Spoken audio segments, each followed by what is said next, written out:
വൈദ്യുതി പ്രതിസന്ധി യു.ഡി.എഫ് സർക്കാരിന്റെ മറ്റൊരു വിസ്മയമെന്ന് പി.എ. മുഹമ്മദ് റിയാസ് എം.എൽ.എ. ജനങ്ങളെ ഇരുട്ടിലേക്ക് തള്ളിവിട്ട യു.ഡി.എഫ് സർക്കാരിനെതിരെ സി.പി.ഐ.എം സംഘടിപ്പിച്ച മെഴുകുതിരി കത്തിച്ച് പ്രതിഷേധം മലപ്പുറം കോട്ടപ്പടിയിൽ ഉദ്ഘാടനം ചെയ്യുകയായിരുന്നു പി.എ. മുഹമ്മദ് റിയാസ് എം.എൽ.എ. വൈദ്യുതി വാങ്ങാൻ അവസരമുണ്ടായിട്ടും സർക്കാർ വാങ്ങിയില്ല. കോൺഗ്രസിന്റെ തമ്മിലടിയും അഭിപ്രായ വ്യത്യാസവും തീർക്കാൻ മാത്രമാണ് മന്ത്രിക്ക് സമയം. വൈദ്യുതി പ്രതിസന്ധി യു.ഡി.എഫ് സർക്കാരിന്റെ മറ്റൊരു വിസ്മയമെന്നും പി.എ. മുഹമ്മദ് റിയാസ് എം.എൽ.എ. പറഞ്ഞു.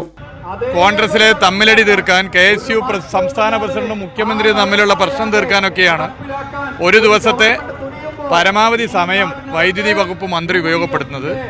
അത് കെ.പി.സി.സി പ്രസിഡന്റിന്റെ പണി ഒഴിവാക്കി കേരളത്തെ പവർ കട്ടിൽ നിന്ന് രക്ഷപ്പെടുത്താൻ വൈദ്യുതി മന്ത്രി അടിയന്തരമായി ഇടപെടണം എന്ന ന്യായമായ ആവശ്യം ജനങ്ങൾ തന്നെ ഉന്നയിക്കുകയാണ്. മലപ്പുറം കോട്ടപ്പടിയിൽ നടന്ന പരിപാടി ഉദ്ഘാടനം ചെയ്യുകയായിരുന്നു പി.എ. മുഹമ്മദ് റിയാസ്. നൂറുകണക്കിന് പേർ അണിനിരന്ന വിവിധ കേന്ദ്രങ്ങളിലെ പ്രതിഷേധങ്ങൾക്കൊപ്പം വീടുകളിലും മെഴുകുതിരി കത്തിച്ച് ജനങ്ങൾ പങ്കാളികളായി. Area secretary കെ.യു. ഇഖ്ബാൽ അധ്യക്ഷത വഹിച്ചു. ജില്ലാ സെക്രട്ടറി വി.പി. അനിൽ, ജില്ലാ കമ്മിറ്റി അംഗം കെ. മജ്നു എന്നിവർ സംസാരിച്ചു. കൈരളി ന്യൂസ്, മലപ്പുറം.